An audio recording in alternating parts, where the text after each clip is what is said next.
करोड़ रुपए के प्रॉफिट का अनुमान था और 1101 करोड़ का प्रॉफिट इन्होंने पेश किया है। नेट एनपीए देख लेते हैं, ये थोड़ा सा बढ़ा है, 1.6% से बढ़कर ये 2.10% हो गया है। क्वार्टर ऑन क्वार्टर की मैं बात कर रहा हूँ।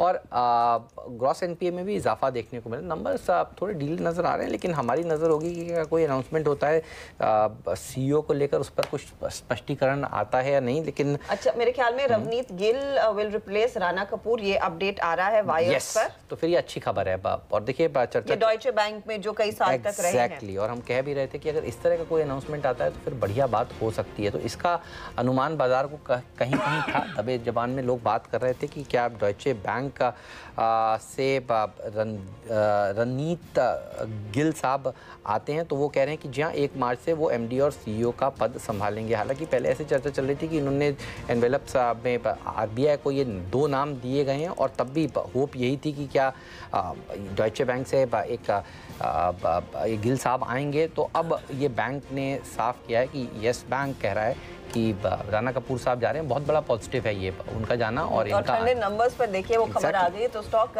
3.5% भाग चुका है। बहुत बढ़िया मूव वसीम साहब। रवनीत गिल ये टेक ओवर कर रहे हैं, यही सबसे बड़ी खबर है। नंबर्स तो एक तरफ रखें, उसमें ज्यादा कुछ है नहीं इस समय। बाजार एक्साइटेड है रवनीत गिल के नाम से। शुक्र है नाम तो आया है हर्षिता, नहीं तो बिना नाम के तो शेयर कहीं भी चले जा रहा था। तो एटलीस्ट एक साइजेबल आदमी आया है। आई थिंक बैंक ने जो नंबर्स दिए हैं कोई ज्यादा डाइवर्जेंस नहीं है। तो आई थिंक जो अटकली रूमर थे और जो वीकनेस थी वो इसलिए था कि कोई सक्सेशन नहीं था। So this should rub off well. I think stock ने काफी देर ये 170 और 200 का रेंज रखा है और मुझे लगता है यहाँ से आपको 15% तक की रैली आनी चाहिए, गिवन दैट कोई ऐसी और अनहोनी हमें बैलेंस शीट में अभी on the face of it नहीं दिखी। लेकिन एक विदेशी बैंक से इतने बड़े नाम का आना, रवनीत गिल सालों से डॉयचे बैंक के साथ रहे हैं, उन्होंने काम किया है। आपको क्या लग रहा है अब यहाँ से एक नया इतिहास रचा जाएगा यस बैंक के लिए, despite the clean up act जो शायद ये करना चाहे? 5% ऊपर stock. So Archita, there was lot of uncertainty के कौन आएगा नहीं आएगा, कोई आएगा नहीं, you know that is what। तो एक चीज अब रिजॉल्व हो गई है and we'll see the performance, but I think a good name जो जिसमें ज्यादा कोई आगे पीछे हमने सुना नहीं है, so it should be a reasonable performance। और साथ में कुछ डाइवर्जेंस नहीं दिखी हमें जो बैलेंस शीट में नंबर आए हैं।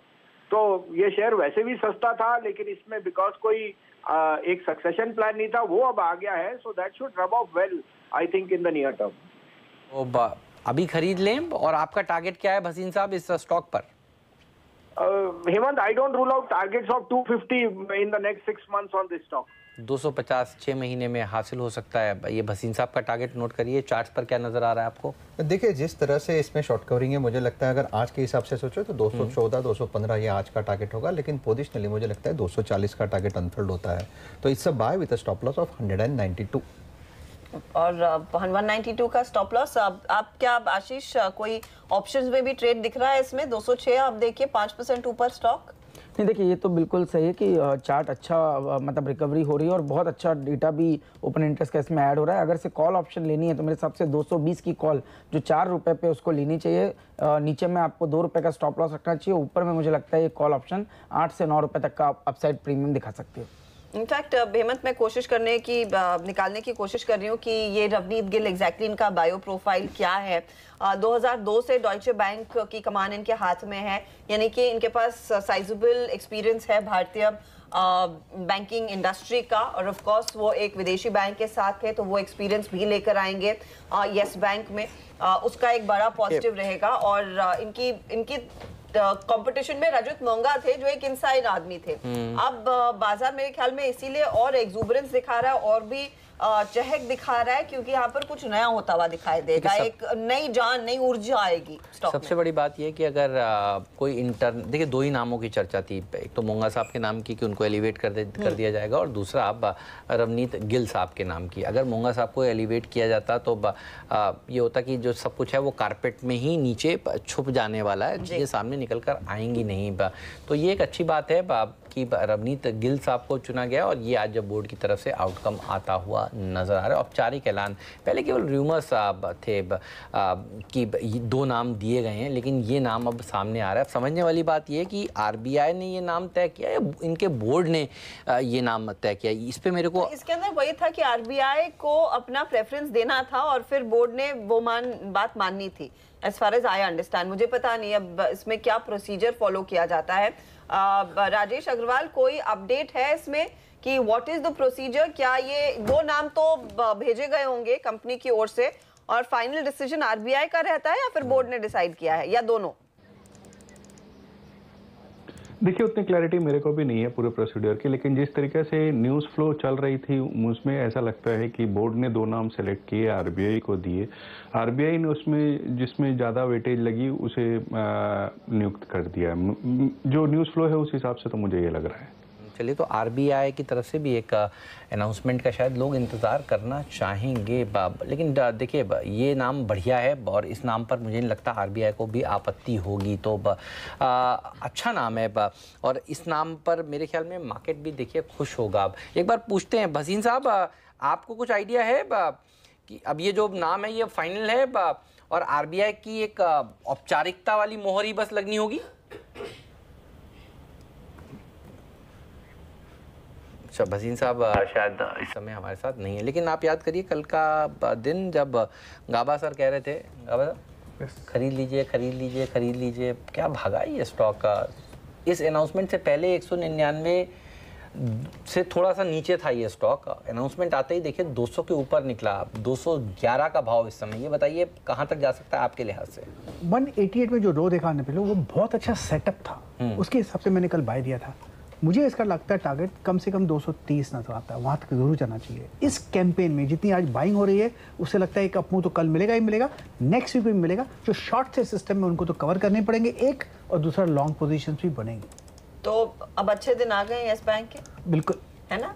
वही आप कहेंगे, क्योंकि देखिए स्टॉक अब 9% देखते ही देखते क्या दौड़ रहा है। बिल्कुल जबरदस्त प्रदर्शन दिखाता हुआ यस बैंक का स्टॉक का 8-8.5% की मजबूती यहाँ पर देखने को मिल रही है। ऑलमोस्ट टारगेट सर, ऑलमोस्ट जो 220 की कॉल दी थी 4 रुपए पे, उसका 8 रुपए का टारगेट दिया, वो अभी 7.60 हो चुके हैं। इसी पर रहते हैं। भसीन साहब, अब आगे की चाल कैसी हो सकती है ये बताइए यस बैंक के लिए? हेमंत जी, पूरा बाजार ही बहुत अच्छा लग रहा है और ये पता नहीं किस दुविधा में हम इतना सर्च कर रहे हैं। हमें तो बाजार बहुत अच्छा लग रहा है, ग्लोबल रैली है और येस बैंक में और सेटलमेंट हो गई, आईसीआईसीआई बैंक में जो एक और चार्जशीट हो गई, तो मुझे तो बहुत बुलिश हूँ। आईडीएफसी बैंक, येस बैंक दोनों खरीदिए, आपको यहाँ से बहुत अच्छा नफा होएगा in this year. So be bullish, ये टाइम है लेने का और selectively Yes Bank can be an outperformer. Okay, outperform करेगा शेयर। आपने 250 का भी जिक्र किया था भसीन साहब, मुझे बताइए अगर आप इन नंबर्स को देख पाए हैं, क्योंकि ग्रॉस एनपीएस थोड़े से बढ़ गए हैं, 2.1% के आसपास ये आंकड़ा आया है। नेट एनपीए भी 1.18% पर आया है। बैंक ने ये भी कह दिया कि 2530 करोड़ का आईएनएफएस ग्रुप को एक्सपोजर, और ये साइजेबल एक्सपोजर आप मान सकते हैं।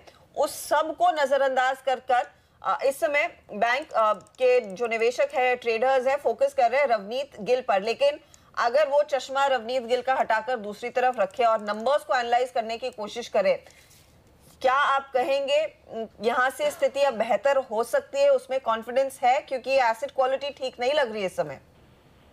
नहीं, बिल्कुल। देखो, अगर ये नहीं होता तो भाव क्यों आता नीचे? हमें पता है कुछ डाइवर्जेंस है और आईएलएफएस का ऑलरेडी ऑलमोस्ट सब उसका कुछ ना कुछ प्रोविजनिंग कर रहे हैं। इंडसइंड बैंक ने भी आपको दिखाया है, डीसीपी बैंक ने भी बताया है और अब यस बैंक भी कर रहा है। लेकिन जो अटकली हर्षिदा सबसे ज्यादा थी कि बैंक वॉज हेडलेस, और वो एक अच्छा क्रेडिबल नाम आ गया। अगर मिस्टर मोंगा आते तो भी क्रेडिबल था, एटलीस्ट एक अटकली तो हटी है।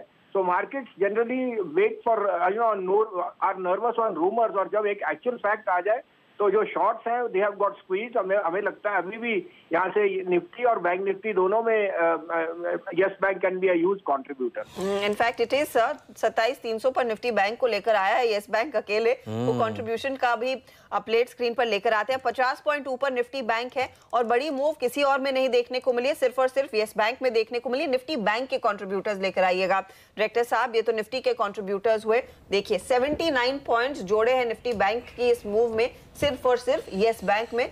और उसके बाद SBI, एक्सिस और बैंक ऑफ बड़ौदा जैसे ट्रेड्स हैं। तो पूरा जो खेल इस समय है निफ्टी बैंक का वो यस बैंक की वजह से ही है। और कुछ देर पहले जब वीरू हमें बता रहे थे कि उनका पोल कह रहा है कि 27,200 से 27,300 के बीच निफ्टी बैंक की एक्सपायरी हो सकती है, तो उस समय देखकर सुनकर लग रहा था कि इतनी बड़ी रेंज है, 100 पॉइंट की रेंज, लेकिन देखिए अब 27,300